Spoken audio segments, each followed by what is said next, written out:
So I've talked quite a bit about my journey researching Christianity, how originally my goal was to study the Bible and get into ministry. And I spent a few years really studying this, but I knew that there were some issues with the Bible that I had to work out. So anyway, I transitioned from reading books by Bart Ehrman to reading more what I guess people would consider more extreme, but works that are kind of out there. I wanted to read everything. I wanted to gain a larger picture. And I ended up focusing on Gnosticism. I knew that the Gospel of Mark and all the Gospels had many elements, actually the entire New Testament had many elements of Gnosticism. And I talked about in another video how I came across Roger Parvus's work about the Gospels being based on a Simonian allegory, and also Robert Price's work, the Colossal Apostle, how there is a lot of Gnosticism, primarily Simonianism, within the Gospels and New Testament. And so I was pretty much locked on the concept that the Bible was created by using Gnosticism as a base, that the Gnostic elements had been demiurgized. The demiurge had been taken out, and then you just had more of like a Judaic Gnosticism, which is kind of it just doesn't make any sense. I mean, it's like, how can you take if you take the demiurge out, then the Father becomes the demiurge? It just doesn't make sense. But anyway, I was kind of stuck on the notion of why the Proto-Orthodox Church would exist. Why would the Proto-Orthodox Church take all these Gnostic writings and remove the demiurge? Well, I reluctantly, this was a few years ago, I came across a book by Joseph Atwill called Caesar's Messiah, which is quite well known. And Atwill's thesis, his main idea, is that the Flavians created Christianity to fool the Jews into worshiping Caesar. And I read this book, and it kind of caught me off guard. I found that Joseph Atwill just made lots of parallels between the War of the Jews by Josephus and the Gospel of Mark. But I reluctantly bought another book called Creating Christ by James Valliant. And it was just one sentence in this book that completely made me do a 180 and made me realize that, in fact, the Flavians had created Christianity somewhat as a weapon of war, a weapon against these extreme groups in Judea and to subdue Judea. So I'm going to read this sentence in the book Creating Christ, again by James Valliant. It's located in chapter 3 of part 2, titled The Flavian Testimony for Christ. And again, this is the part, it's not one sentence, it's actually a paragraph, but it's this paragraph that made me flip and made me realize that the basis of Christianity is the Flavian creation, the Roman creation of Christ. So here it goes. If Christianity is conventionally seen as a splinter group of Messianic Jews spreading their gospel in the face of Roman opposition, then any positive mention of Jesus or those associated with him by a highly placed Roman operative like Josephus in the first century must be absurd on its face.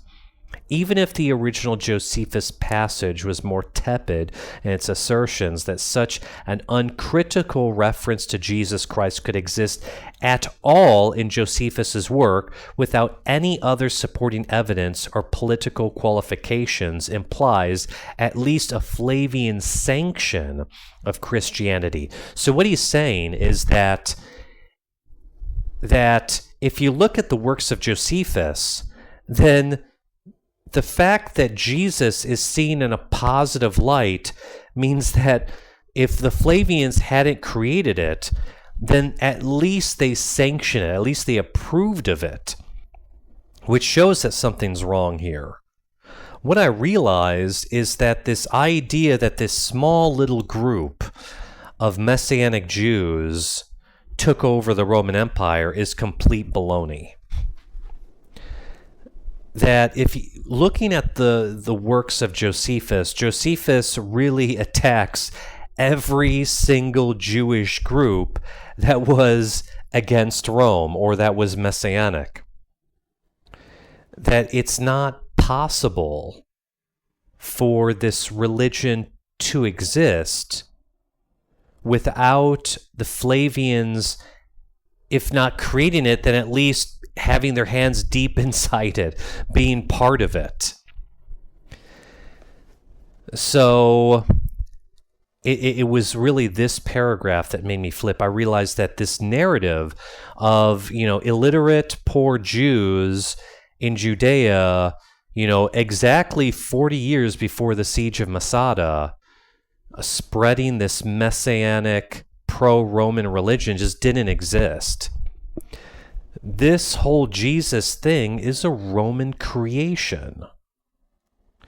And also, it's not that Jesus lived 40 years this is exactly, again, he was crucified in 33, siege of Masada, the end of the Jewish revolt was 70. That's exactly one lifetime, 40 years. That's kind of crazy that this whole thing, it's a literary device. The Gospel of Mark is really, and Christ is a literary device where it shows that Christ is prophesying the destruction of the temple, but actually it was written after the destruction of the temple. And then the Son of Man who comes is actually Titus to fulfill Jesus' prophecy. Thus, in a way, Titus is Christ. It's really just kind of like a mind fuck. I don't know what else to say. It's just that this Flavian creation is a weapon of war. And then throughout, what's unique about creating Christ is he actually shows archaeological evidence going back to the house of Flavia, the house of the Flavians, that their early emblems and markings showing their royal lineage goes back to the early Christian emblems. And he talks about the anchor and dolphin being an early Christian emblem, part of the house of Flavius Titus.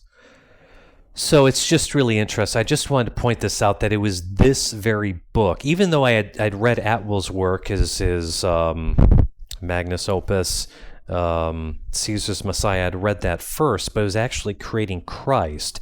And that particular sentence that really made me flip and realize that Christianity was really sort of a weapon. It was not a Gnostic cult that was, because originally, even before I read this book, I thought that Christianity was originally a Gnostic cult that had been re-Judaized. But then I realized that after reading this book, the Romans used Judaism as part of their new Christian faith, Christian religion, as a weapon against the Jews. By using Gnosticism, it was to further humiliate the Jews and also kill their God. I explained this in another video. So again, this is Creating Christ by James S. Valliant, one of the best books I've read on Christianity, but not the number one book ever written on the Christian faith, which is Shakespeare's Secret Messiah by Joseph Atwill. Absolutely the best book ever written, because it shows the proof of the Flavian creation within the book of Revelation. So thank you for listening.